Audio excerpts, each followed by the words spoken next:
Hi hello అందరికీ నమస్కారం. Welcome back to our channel.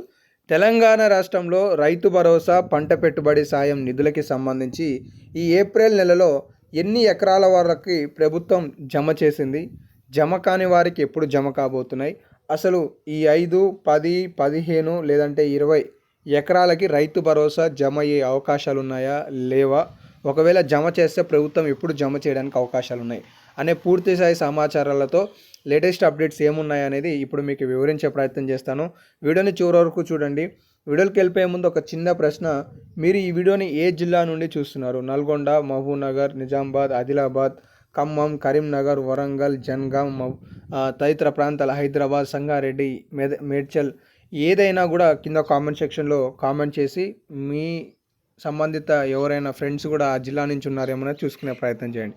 ఇక అప్డేట్లోకి వస్తే, తెలంగాణ రాష్ట్రంలో రైతు భరోసాకి సంబంధించి వివరాల విషయానికి వస్తే, మొత్తం 1,50,00,000 పట్టాలు కలిగి ఉంటే ఇందులో సుమారుగా 4 లక్షల ఎకరాలు సాగులో లేవు అని చెప్పేసి ప్రభుత్వం చెప్తూ 1,46,00,000 ఎకరాలకి సుమారుగా 9,600 కోట్ల రూపాయల నిధుల రైతు భరోసాను రైతుల ఖాతాలలోకి యాసంగికి సంబంధించి 2023 యాసంగికి సంబంధించి రైతుల ఖాతాలలోకి ప్రభుత్వం 6,000 రూపాయల చొప్పున జమ చేస్తూ 2025 జనవరి 26వ తారీఖు నాడు ఈ పథకాన్ని సబ్ కమిటీ నివేదిక మేరకు 6,000గా కుదిస్తూ ప్రారంభించింది అనమాట.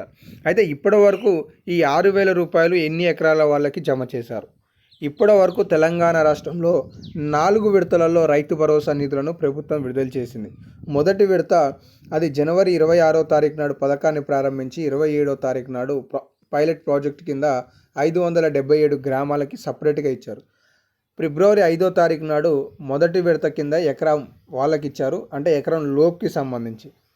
రెండో విడత ఫిబ్రవరి 10వ తారీఖు నాడు 2 ఎకరాల వాళ్ళకి, మూడో విడత ఫిబ్రవరి 12వ తారీఖు నాడు 3 ఎకరాల లోపు వాళ్ళకి ఇస్తే, మార్చి నెలలో 4 ఎకరాల లోపుకి సంబంధించిన రైతుల ఖాతాలలో సుమారుగా 54 లక్షల మంది రైతుల ఖాతాలలో దాదాపుగా 5,057 కోట్ల రూపాయలను ప్రభుత్వం బదిలీ చేసింది. అయితే తాజాగా ఇంకా రైతు భరోసా రాని వాళ్ళకి సంబంధించి తుమ్మల నాగేశ్వరరావు గారు స్పందిస్తూ రైతు భరోసా ఆలస్యం మన్నించండి అని చెప్పేసి ఒక స్టేట్మెంట్ వారు సమావేశంలో ఈ విధంగా మాట్లాడినట్టుగా చూసుకోవచ్చు.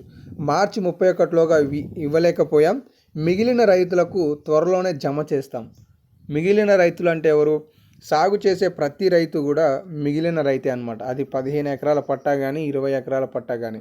ఎందుకంటే సబ్ కమిటీ నివేదిక ఏమని ఇచ్చింది? తెలంగాణ రాష్ట్రంలో 7,500 రూపాయలు కాదు 6,000 రూపాయల రైతు భరోసాను ప్రారంభిస్తాం, అలాగే సాగు చేసే ప్రతి రైతుకి ఇస్తాం. గతంలో చాలా అయోమయాలు ఉన్నాయి. 5 ఎకరాలకే ఇస్తారంట, చిన్న సన్నకారులకి రైతులకే ఇస్తారంట, లేదంటే 6-7 ఎకరాలకి ఇస్తారంట. కాదు, సాగు చేసే ప్రతి రైతుకి అని చెప్పేసి ప్రభుత్వం చెప్పింది. సో దీని ప్రకారం చూసుకుంటే తెలంగాణ రాష్ట్రంలో రైతు భరోసా అనేది మళ్ళీ జమ కావడానికి అవకాశాలు ఉన్నాయనేది ఈ సందర్భంగా చూసుకోవచ్చు. సో మెల్లమెల్లగా రైతు భరోసా అనే స్టేట్మెంట్ కూడా చూసుకోవచ్చు. తెలంగాణ రాష్ట్రంలో 57 లక్షల మంది రైతుల ఖాతాలలో దాదాపుగా 5,057 కోట్లు జమ, మరో 13 లక్షల మందికి 4,000 కోట్ల మేర పెండింగ్ అని చెప్పేసి కూడా స్టేట్మెంట్స్ అయితే ఇవ్వడం జరిగింది. కాబట్టి ఇక ఈ అప్డేట్ని చూశాక మీ అందరికీ కూడా అర్థమైంది అనుకుంటున్నాను. రైతు భరోసా అనేది రావడానికి అవకాశాలు ఉన్నాయి, కానీ సమయం పట్టే అవకాశాలు కూడా ఉన్నాయనేది అయితే తెలుసుకోవచ్చు. ఇవైతే కొన్ని అప్డేట్స్ ఉన్నాయి. ఇంకేమైనా అప్డేట్స్ ఉంటే తదుపరి వీడియోలలో అందించే ప్రయత్నం చేస్తాను. ధన్యవాదాలు.